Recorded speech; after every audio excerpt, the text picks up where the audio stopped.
네, 시청자 여러분 안녕하십니까? 주미스TV입니다. 오늘도 역시 강량하시고 잘 지내고 계십니까? 네, 오늘은요, 이어지고 있는 이스라엘의 시리아 알레포 공항 공습 소식을 알려드리겠습니다. 알레포는요, 시리아 북서부에 있는 도시입니다.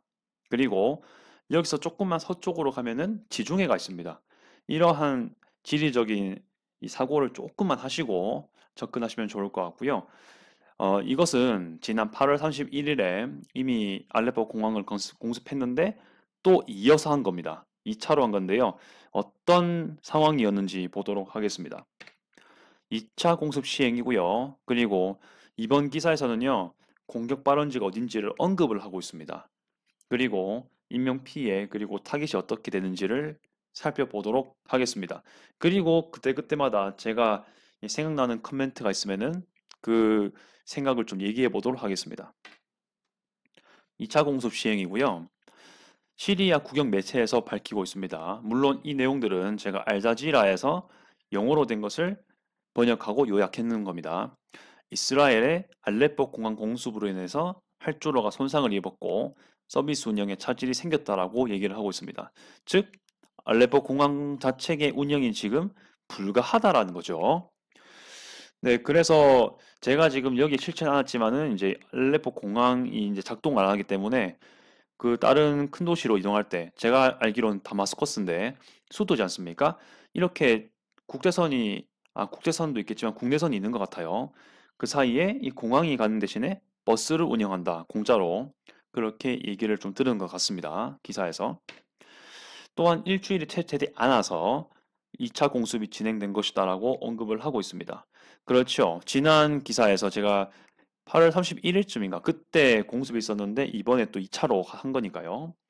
그래서 공항에 대한 공습이 재차 진행되었다. 즉 어떤 의미로 볼 수 있냐면요. 아직 공항을 무력화시키는데 아직 달성을 못했다라고 이스라엘이 판단을 했던 거겠죠. 그래서 다시 한번 공습을 함으로써 완전히 그 기능과 그 안에 있는 타깃 분명히 있겠죠. 그런 것들에 대한 무력화를 시도했다라고 볼 수가 있는 거죠.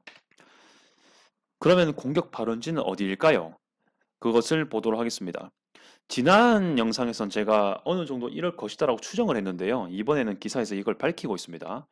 제가 봤을 때는 이번 때도 그렇고 저번 1차 알레포 공항 공습 때도 그렇고요. 아마 비슷한 발언지인 것 같은데 일단 여기서 언급하는 내용을 보도록 하겠습니다.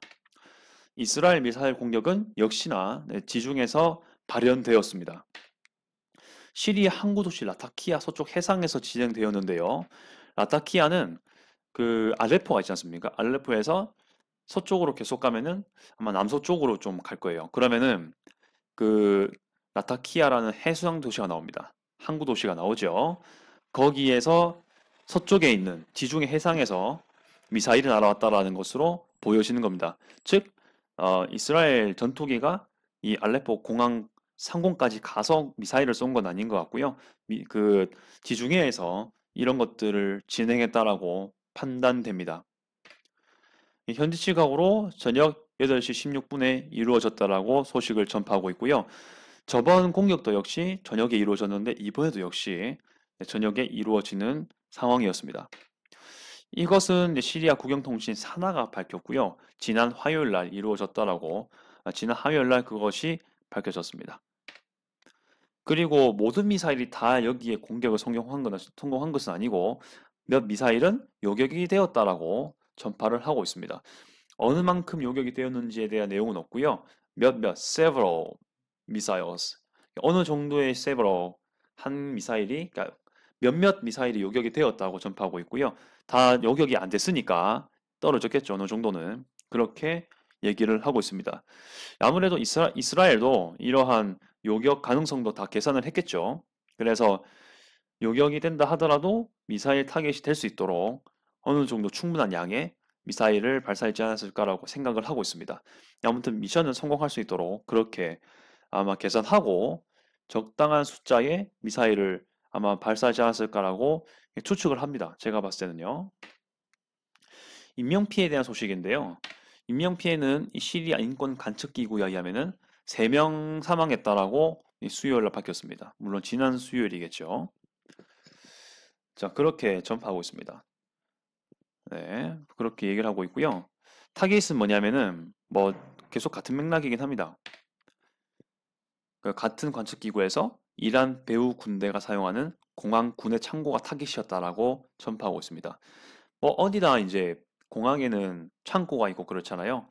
그런데 여기 같은 경우는 이란 배후 군대가 사용한다는 것은 뭐 그들의 편의 시설도 있겠지만은 여기에 뭐 무기 같은 것들도 많이 있을 거라고 판단할 수 있겠죠. 네, 그런 것들을 타깃했다.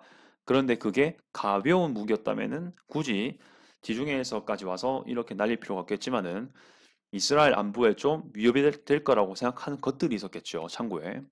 그런 것들까지 어렵지 않게 추측이 가능하다는 것까지 말씀드릴 수 있을 것 같습니다. 네, 그렇게 해서 이번에도 역시 지난과 비슷하게 이란 배후 군대가 사용하는 그런 시설들이 타깃이 되었다는 거죠. 지난 기사에서는 헤즈볼라를 좀 더 서치 as 헤즈볼라라고 했는데 이번에도 역시 그 지난 것도 그렇고 이번 지난 것든 헤즈볼라라는 것을 한 번 더 강조를 했고요. 이번 기사에서는 이란 배후 군대라고 했으니까요. 헤즈볼라하고도 관련이 없다라고 설명하기 좀 힘들 겁니다. 아무튼 이란과 배후가 된다는 것은 역시 같은 맥락이라는 것을 알 수가 있습니다. 네, 이렇게 해서 간단하게 그 영상을 하나 찍었습니다. 그렇고요. 앞으로도 이런 게 진행되지 않을까 생각을 하고 있습니다.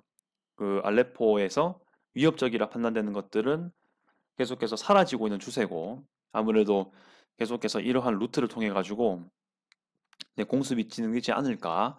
알레포뿐만이 아니라 다른 시설도 영향을 받게 될 것이라는 간단한 추측을 한번 해봅니다. 여러분의 생각도 한번 있으시다면은 댓글을 달아주시면은 자유롭게 저도 댓글에 대한 답변을 할 수 있는 방향으로 생각하겠습니다. 지금까지 시청 감사드리고요. 이상 준미스였습니다.